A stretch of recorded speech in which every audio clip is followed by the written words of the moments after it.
Yang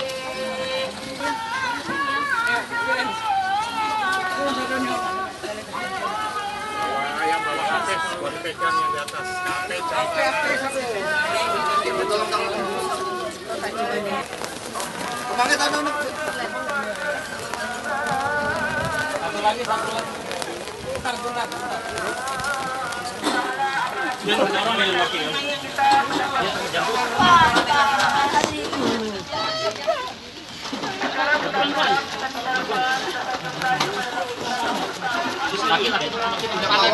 Jangan dipakai. Mawar mana ya mawar? Ambilin minyak dong, minyak. Mawar mana?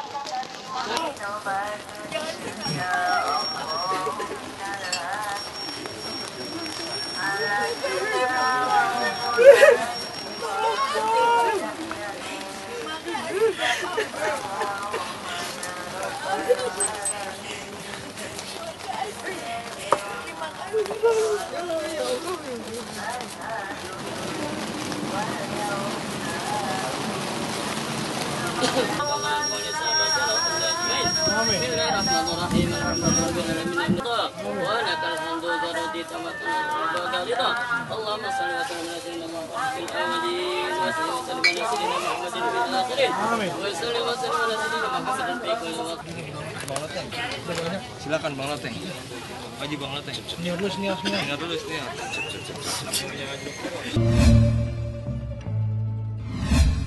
Luar biasa sih, tidak pernah menyusahkan, sakit pun kita tidak pernah dikasih tahu.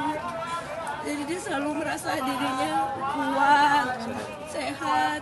Jadi kita memang mengobati papa ini tuh pelan-pelan karena memang beliau ada gula, ada hipertensi, jantung tuh baru ketahuan baru sekarang karena memang sebelumnya saya tuh konsentrasi di mata dulu karena kita bawa ke dokter Terawan waktu itu untuk disaraf karena memang mata papa ini udah mulai turun, jadi sarafnya suka seperti inilah bergerak atau apa, jadi saya konsentrasinya di kasat mata dulu gitu loh. Tapi memang papa itu suka demam, pas kita mau tindakan DSA kan harus periksa semuanya, ternyata ada kendalanya beliau ada leukositnya tinggi, cari lagi dari mana, ternyata dari ginjal.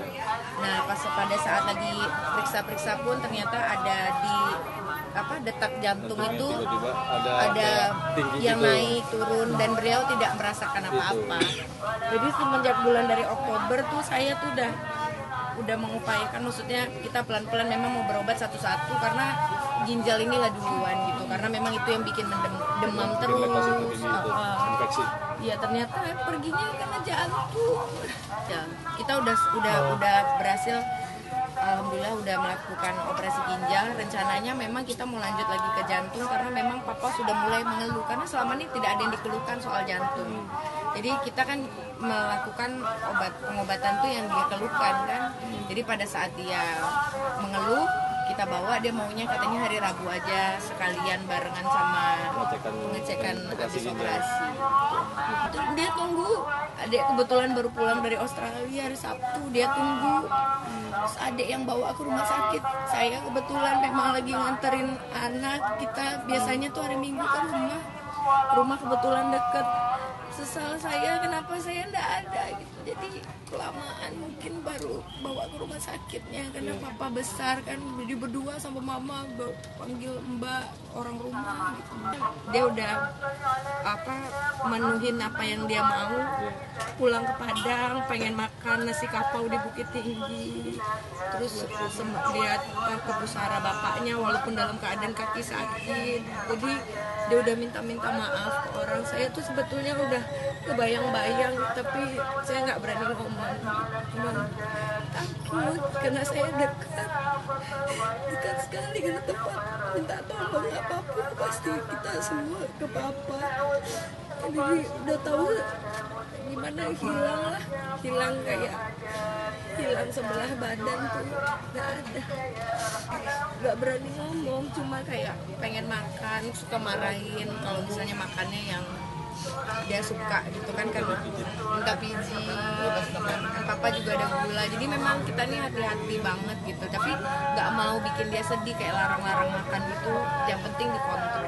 Dan dia tiap orangnya rapi banget, punya catatan, punya diary itu, catatan suntikin insulin itu dia memang udah selalu suntik. Jadi selalu catat tiap pagi dicek gula darah.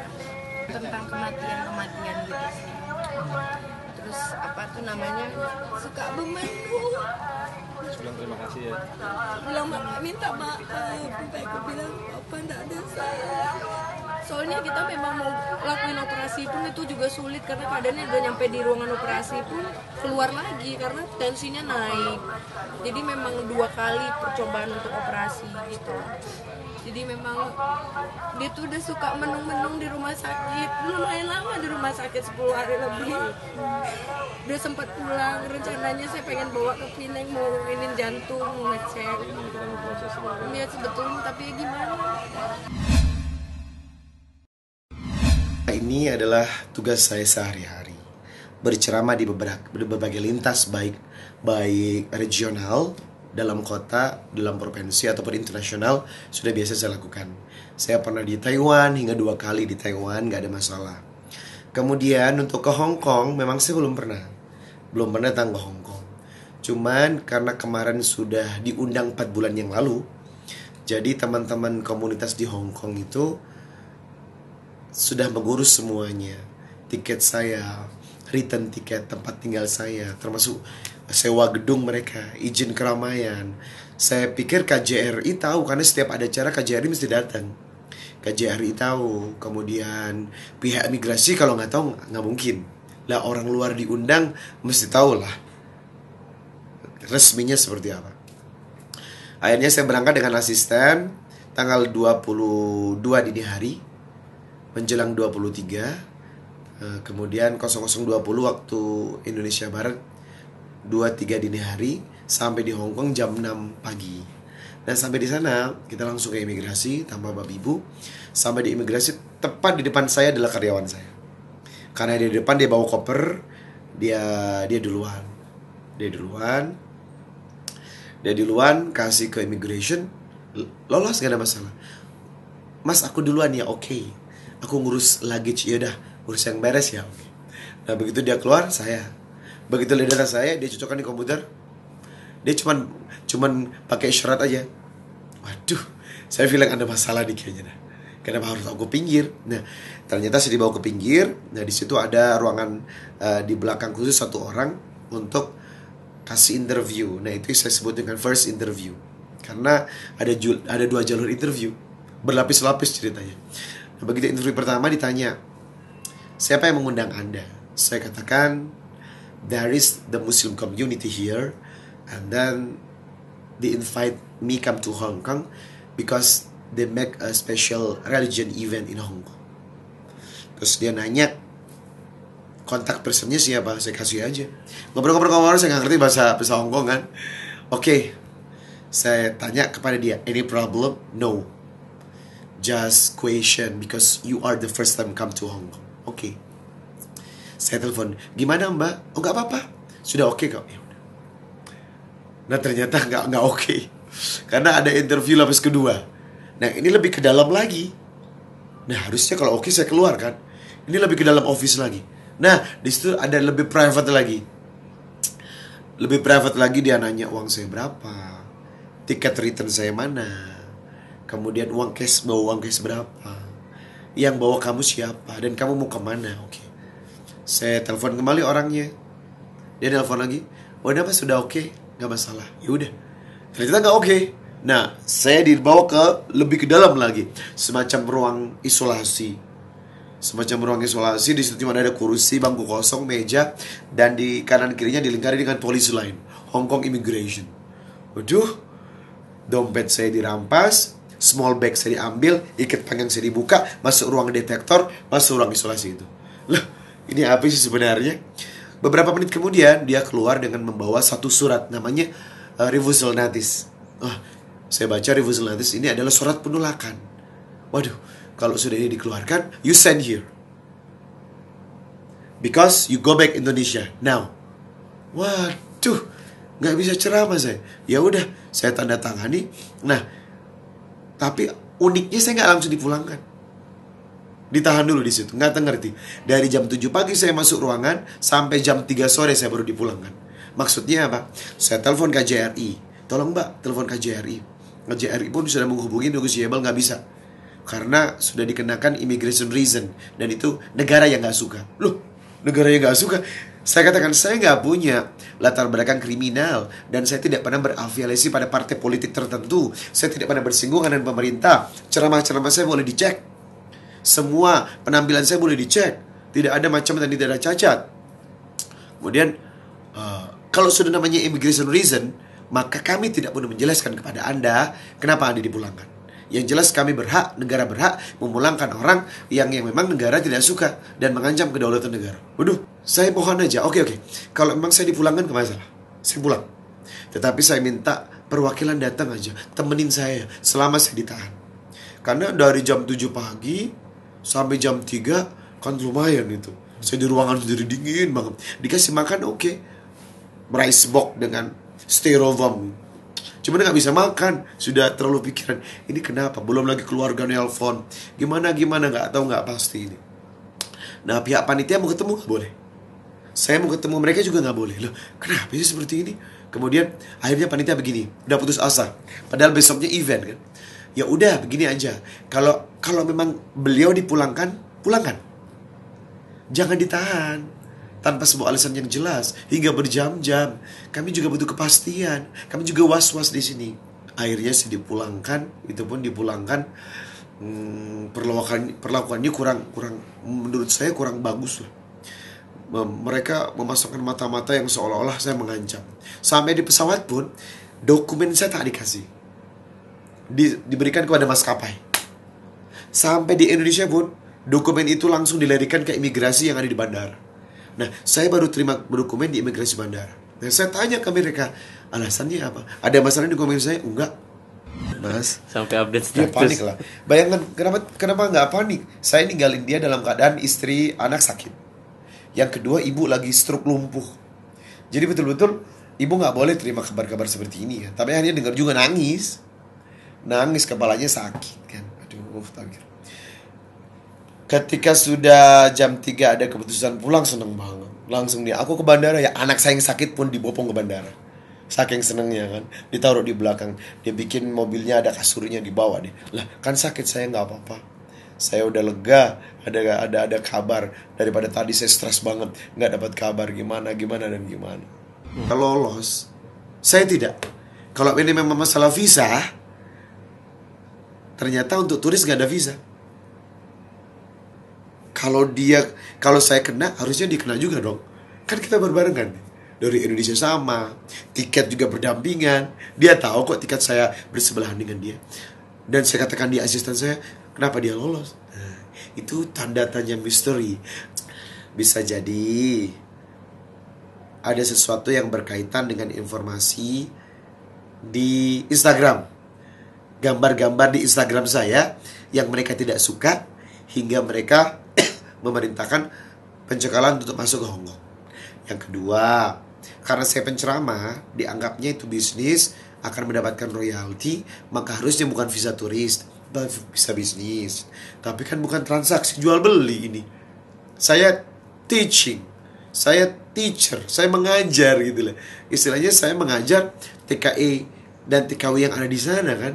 Nah, asumsi-asumsi itu baru spekulasi, karena jawabannya tetap di immigration reason. Hanya negara yang tahu alasan kenapa Anda dipulangkan. Nama paspor saya biasa, Mai Riza Kurnia. Justru asisten saya yang namanya Muhammad Iksan, yang berlebar Arab, malah dia lolos kok. Coba bayangkan, ini udah timbul keanehan-keanehan. Pertama, asisten saya lolos, saya enggak. Yang kedua, nama saya nggak ada Arab-Arabnya, Mai Riza Kurnia. Dia yang ada Arabnya, Muhammad Iksan. Mungkin kalau alergi dengan Muhammad atau Ahmad, harusnya dia yang ditahan. Enggak kok. Nah makanya, apa alasannya sampai sekarang masih sebuah misteri. Karena saya seumur hidup ceramah tidak pernah dicekal dimanapun. Di daerah apalagi, di Indonesia saya nggak pernah dicekal. Lah sekali dicekal ini bukan di dalam negeri, di luar negeri lagi. Ya Allah, ini kenapa sih?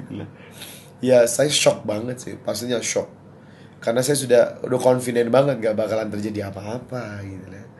Gak bakalan terjadi semua mulus, tapi semua di luar ekspektasi saya. Pada saat saya down banget. Udah badan di situ tapi gak karuan, udah lemas banget. Udah gak punya energi. Di pemulangan saya sakit. Karena memang saya gak makan dan gak bisa makan. Sampai di pesawat saya baru makan malam hari ini. Sampai di sini batuk-batuk masuk angin semuanya.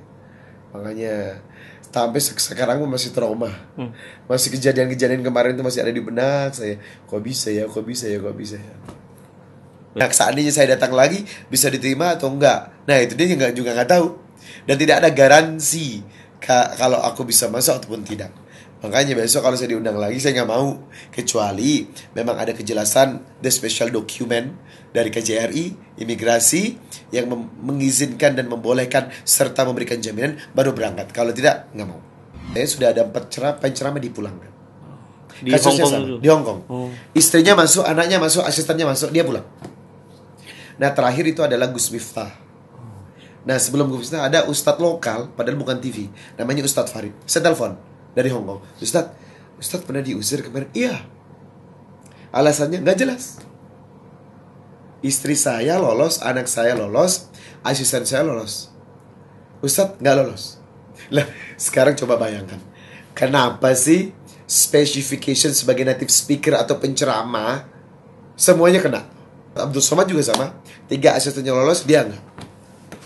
Nah, ini kan that is the big question. Ada pertanyaan besar. Kenapa? Faedah kan itu ditonton juga sama orang kan. Kalau nggak berfaedah kan buat orang tertentu. Sama aja sekarang gini. Bedanya apa sih sama lu ngepost makanan di Instagram? Semua orang pasti pernah. Lu makan, ya. Lu post nih, wow, gue makan ini. Gue bisa juga kalau ngomong begitu. Kasian dong orang yang nggak makan lihat Instagram, sirik sama makanan lu. Kan sesimpel itu. Ibaratnya gampang banget. Ya intinya kan kita memberi, kalau YouTube itu kan nggak sembar. Orang nonton itu ngeklik, kita lagi jalan tiba-tiba lihat tontonannya gratisan kan enggak. Orang yang nonton ya orang yang mau nonton, sesimpel itu. Nah, biasa-biasa aja sih. Itu kan dari cuma kata-kata orang doang. Dalam arti kata gini, orang yang dicek ATM-nya keberatan apa enggak gitu aja. Nah, keberatan ya udah. Dan isinya juga dicek ATM gue juga kan enggak yang puluhan miliar. Ada yang beli ternyata isinya cuma 68.000. Ya kan? Jadi sesimpel itu aja. Kok biasa aja. Di luar negeri aja kita lihat ke Kendall Jenner, Kylie Jenner, Kanye West. Itu juga tayangannya juga banyak. Mereka memperlihatkan mobil mereka, fashion mereka. Sama juga kita bisa bilang, lo pamer dia, sombong. Tergantung dari mana kita melihat. Orang nonton YouTube itu kan nggak gratis ya. Orang nonton YouTube tuh pakai kuota. Artinya dia ngeklik apa yang mau dia tonton. Sama aja kita mau makan ke restoran, mau membeli nasi goreng, dia ngeluarin duit buat beli nasi goreng. Ada yang sukanya gado-gado, ya kan dia beli gado-gado. Ya sesimpel itu aja. Cuma nggak ada maksud apa-apa. Bikin konten aja. Dan terbukti kan trending yang nonton juga biar bikin konten 6 juta viewers. Raffi sampai 4 juta. Artinya kan orang nonton sampai trending, sampai adsense juga banyak. Artinya kan orang ada yang suka nonton. Dan orang yang nggak tahu ya bagus lah kalau diikutin. Dan intinya kan setiap saya buat konten apapun menurut seperti apapun konten yang penting tetap ada value-nya kok, ada pesannya di situ. Dan tergantung dari sudut pandang mana orang menilainya gitu. Tapi Bang, nggak ada motivasi apa-apa, cuma bikin tayangan. Ibaratnya kan menyuguhkan tayangan sama kita jual makanan. Makanan kita laku apa enggak, dibeli apa enggak. Kalau misalnya dibeli ternyata orang banyak yang suka. Tontonan kita ditonton sama jutaan orang dan sampai trending, berarti ditonton. Orang nonton suka apa enggak? Kalau orang nggak suka pasti kan masuk ngeklik, dia pergi, nggak akan trending kalau seperti begitu. Ya sekarang lihat aja orang nonton di saat gue buat YouTube itu kan orang-orangnya orang umum semua ya, orang lihat langsung di depan. Intinya apa adanya, real begitu aja. Tapi nggak kesel kan ketika dibilang raja settingan? Nggak kesel, biasanya sama aja. Dan intinya orang nonton semua, orang yang nonton juga banyak. Orang kan namanya iri biasa aja. Di luar negeri juga artis-artis reality show juga banyak yang bilang settingan, itu iri aja nonton. Intinya gitu. Kalau misalnya intinya suatu acara tidak berbobot atau suatu acara tidak bagus, ya nggak akan ditonton, sesimpel itu sih. Saya dikritik, gue bisa membuktikan acara TV gue ratingnya bagus, jadi ditonton orang berarti kan. YouTube anak-anak gue ditonton orang, viewers trending berarti ditonton. Dan intinya gitu. Ya ada orang-orang yang bilang YouTuber yang lain mungkin, aduh kontennya norak. Setelah gue lihat, oh Ternyata lo buat konten tapi nggak ada yang nonton, ya mungkin iri, udah gitu aja.